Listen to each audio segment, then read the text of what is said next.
Olá pessoal, mais uma vez aqui no canal Paulo Steckel nós vamos falar sobre espiritualidade tóxica. E hoje vou usar como inspiração para falar mais um pouco disso, já que nós temos alguns vídeos e lives, até com convidados, sobre esse assunto. Até palestra que eu já dei em universidades particulares sobre isso, faculdades.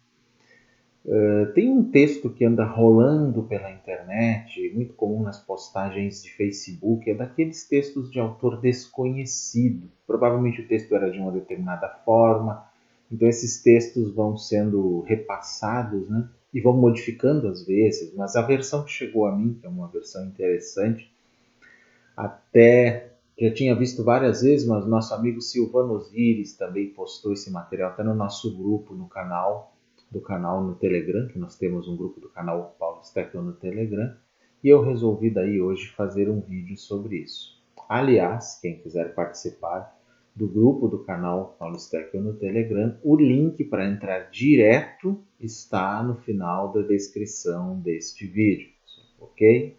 Aguardamos vocês por lá. Mas vamos a esse texto, que é um texto que tem como título A falsa espiritualidade te afasta da tua humanidade. Aí nós ficamos pensando, que tipo de falsa espiritualidade é essa? Falsa espiritualidade, gente, também se pode dizer com o termo pseudo-espiritualidade. Quando eu uso muitas vezes em vídeos aqui o termo pseudo-espiritualidade, pseudo quer dizer falso. Então, pseudo-espiritualidade. A pseudo-espiritualidade é que te afasta da tua humanidade. Aí o texto mesmo pergunta, a falsa espiritualidade, como assim? Aí diz o seguinte, se eu sou espiritual, eu não posso ficar nervoso, não posso ser vulnerável, não posso ficar triste, tenho que ter fé e confiança, tenho que ficar positivo. A perfeição imposta é a maior falácia que venderam aos espirituais ou àqueles que pretendem ser. Você não é mais espiritual por simular ser perfeito e nunca te incomodar por nada. Essa é a primeira parte do texto que eu quero comentar. No que isso é importante? Porque isso mostra que estão vendendo por aí uma falsa noção do que é ser uma pessoa espiritual ou que busca a espiritualidade. Não é muito diferente de uma doutrina impositiva e opressora nesse sentido. Porque se eu não posso ficar nervoso, agora eu busquei espiritualidade, seja em que nível for, mestres ascensionados, coaching quântico, seja que palhaçada for, e aí eu não posso mais ficar nervoso. Não posso ser vulnerável, não posso ficar triste, tem que estar sempre positivo, ter fé e confiança. Ou seja, eu virei um robô. Tô que nem o robô do Carluxo daí, né? Simplesmente é aquilo ali e não se sai daquilo. Gente, isso é uma falácia. Você abdica da sua humanidade, que é o que diz exatamente o início do texto ali. Isso é uma espiritualidade tóxica, pérfida. Corram léguas disso, pessoal. Corram léguas disso. E essa perfeição imposta é completamente falaciosa, porque ela não se sustenta. Aliás, isso me lembra um ensinamento do Lama Padmasambhava, um dos meus primeiros instrutores no budismo, há 20 e tantos anos atrás, quase 30, em que ele dizia, as pessoas podem, digamos assim, afirmar ter atingido qualquer estado espiritual, até o estado de Buda, se quiserem, que são altamente espiritualizadas, perfeitas, então tudo delas é positivo, está tudo bem. O problema é sustentar este estado, ou seja, sustentar a mentira, né? Porque é uma mentira quando alguém diz isso. Mas não é só essa questão. Não é só a questão de que elas estão mentindo, que elas sustentam coisas que elas não cumprem. A questão é nos perguntarmos se é necessário isso para uma verdadeira espiritualidade. Aí que está. Uma verdadeira espiritualidade nos acolhe, não nos oprime. Então ela permite que nós fiquemos nervosos quando é o caso. E muitos de nós ficamos, e muitas vezes ao longo de uma semana, talvez ao longo do dia. Né? Aí tem uma expressão que às vezes o pessoal tem um certo ranço, que é e tá tudo bem. Não está tudo bem. Não está. Mas mesmo assim, devemos acolher isso. Devemos acolher a vulnerabilidade humana, o nervosismo, a tristeza, tudo, até a falta de fé, a desconfiança, a negatividade, tudo que existe no ser humano é o que nos faz humanos. São coisas que nós vamos modificando ao longo do tempo. Cada um tem uma forma de fazer. Se a gente criar aquela fórmula igual para todo mundo, não dá certo. É a técnica que as religiões utilizaram por muito tempo e só deu caca, gente. Só deu caca na humanidade.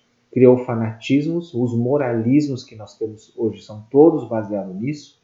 E quanto mais moralista a pessoa, mais é difícil que ela mesma cumpra aquilo que ela está exigindo dos outros. Essa é a hipocrisia religiosa, que aliás nós vemos muito hoje em dia nessa turma Namastê Gratiluz, espíritas de direita, esses evangélicos aí bolsonaristas, a gente vê o tempo todo esse tipo de coisa, gente. Então isso é uma falácia. E aí o texto continua, um outro trecho que diz o seguinte: se o seu momento exige, você deve ir aos seus infernos. Você deve se pôr frente a frente aos seus demônios. Você deve deixá-los viver e ser.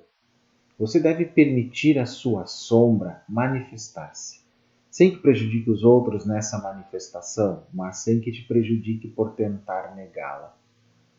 Você deve se encontrar com seus medos e atravessá-los. Encontrar-se com a tua dor e exteriorizar e chorar e gritar. Ou seja, precisamos de uma catarse. Catarse, eu acho que é mais ou menos uma exortação à catarse que eu vejo nessa parte do texto. Algo bem Wilhelm Reich, né? Para quem gosta, né? Da filosofia, da terapia, né, da psicoterapia do Wilhelm Reich, eu encontro aqui. Mas também encontro aqui a sombra junguiana, né?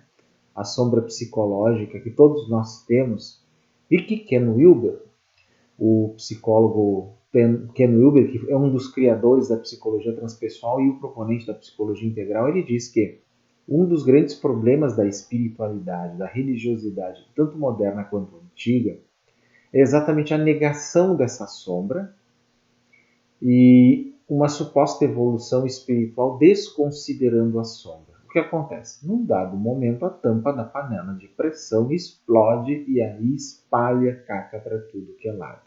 E é o que a gente vê acontecer em muita gente que surta quando começa essas práticas espirituais nesse modo opressão máxima. Então eu acho que é importante que você sim, segundo o que diz o próprio Ken Wilber, por mais que pratique uma espiritualidade, seja meditativa, ou de prece, ou xamânica, não importa qual é o tipo de espiritualidade, porque aqui até nem estou falando em religião, mas espiritualidade que é algo mais amplo, você não negue essa sombra do eu e não negue às vezes a necessidade de apoio psicológico, gente, de buscar uma terapia de verdade nesse sentido como um complemento, que é o que o próprio Ken Wilber diz, e eu concordo com ele, plenamente concordo. No meu trabalho, inclusive com atendimentos, né, eu sempre sugiro isso quando vejo que é o caso. Eu não passo por cima do trabalho do psicólogo, do psicoterapeuta. Eu sugiro que essa pessoa busque. Porque é uma forma de isso beneficiar a pessoa, né? Eu não concordo com aquelas espiritualidades e visões religiosas que se opõem aos trabalhos psicoterapêuticos, dizendo para que a pessoa não busque esse apoio, ou até se opõem aos psiquiatras, aos médicos e, digamos, acabam fazendo frente até à medicação que algumas pessoas que têm alguns problemas de saúde mental acabam tendo que usar. E isso pode ser, inclusive, considerado criminoso, gente, muito criminoso. E a parte final do texto, esse texto não é longo, diz o seguinte: aceite o seu lado vulnerável, seu cansaço, sua apatia, seu desânimo, suas frustrações e impotência. Quer aumentar sua luz? Primeiro vá conhecer a sua sombra. Até que você não faça as pazes com tudo que você é, você não vai se conhecer. E depois você poderá escolher o que quer ser. Né? Autor desconhecido. Sim, nós temos que primeiro reconhecer todas as nossas características. Até o budismo ensina isso no processo de introdução à meditação. Quando começam a aparecer coisas do nosso ser na meditação, somente a meditação analítica, em que a gente começa a analisar o nosso comportamento na vida e como o nosso ego funciona, se nós ali na meditação não reconhecemos as nossas vulnerabilidades, né, as nossas distorções do ego, ou que se chamaria, numa visão menos criteriosa, nossos defeitos, né? Ou são só características, na verdade, mas que causam consequências que podem não ser boas para nós. Se a gente não reconhece isso, não avança e aí corre o risco desse auto-engano que é falado aqui no texto, de se achar já perfeito. Então, se você nega as suas vulnerabilidades, só nega e abafa, e diz agora estou só no cósmico, não vejo, não penso mais mal de ninguém, não fico mais agressivo com ninguém, não respondo mais a ninguém, isso não significa que você atingiu esse estado que está de alguma forma, né, de um modo idílico propondo. Não. Pode significar, e 99,99 das vezes é apenas autoilusão. Se acontecer alguma coisa um pouquinho mais intensa, que bata exatamente num ponto do ego mais sensível, você vai explodir a panela de pressão. O surto vai ser grande, gente. E tudo isso tem nome. É espiritualidade tóxica. Por quê? Ela não tem consciência social. Ela não busca promoção da justiça social. Ela é uma espiritualidade alienada, ensimesmada, que é um termo que foi cunhado pelo falecido Ricardo Mário Gonçalves, que era monge budista da Terra Pura e foi o decano do budismo brasileiro. Ele chamava isso de ensimesmamento. Uma suposta característica espiritual de ficar voltado a si mesmo, esquecendo o resto do mundo e já se achando muito superior. É o que tem por aí, gente. É o que mais tem por aí. Então essa era a minha ideia num vídeo curto, né? Refletir um pouquinho sobre isso, sobre textos como esse que circulam pela internet, que ainda que seja um texto simples, até escrito de modo simples, mas dão um recado importante para vocês. Eu concordo com o texto. É importante então que vocês incluam tudo isso numa espiritualidade sadia, para que ela não se torne tóxica, gente. Ok? Recado dado, então. Quem gostou desse vídeo, dá aquela curtida, se inscreve no nosso canal se ainda não é inscrito, se puder se tornar membro, muito me honra. E se não puder ajudar também desta forma, mas quiser fazer um Pix em qualquer valor em favor do canal, aqui está a minha chave Pix, paysteco@gmail.com. Aceitamos qualquer doação que vocês puderem nos fazer. Aliás, paysteco@gmail.com é também o e-mail para onde vocês podem mandar dúvidas, sugestões, críticas, sugestões de pautas, de vídeos, de reação a determinados temas, assuntos. Tem sido comum as pessoas me perguntarem o que você acha disso, o que você acha daquilo, o que você pensa daquele outro. Muitas vezes eu transformo isso em vídeos, quando tem várias pessoas que me perguntam sobre o mesmo tema, e é uma forma de vocês entenderem não só a minha opinião. Eu digo assim, a minha opinião pode ser muito irrelevante, não é, digamos assim, parâmetro de verdade absoluta e às vezes nem de verdade que vale tão a pena. Mas eu digo assim, como eu tive os meus estudos até aqui, pelo menos é uma opinião que tem algum embasamento. Eu consigo explicar para vocês por que eu tenho aquela opinião, que é um ponto importante. Se vocês conversam com uma pessoa que dá opinião sobre algo, mas ela não consegue dizer para vocês por que ela tem aquela opinião, essa pessoa não é qualificada.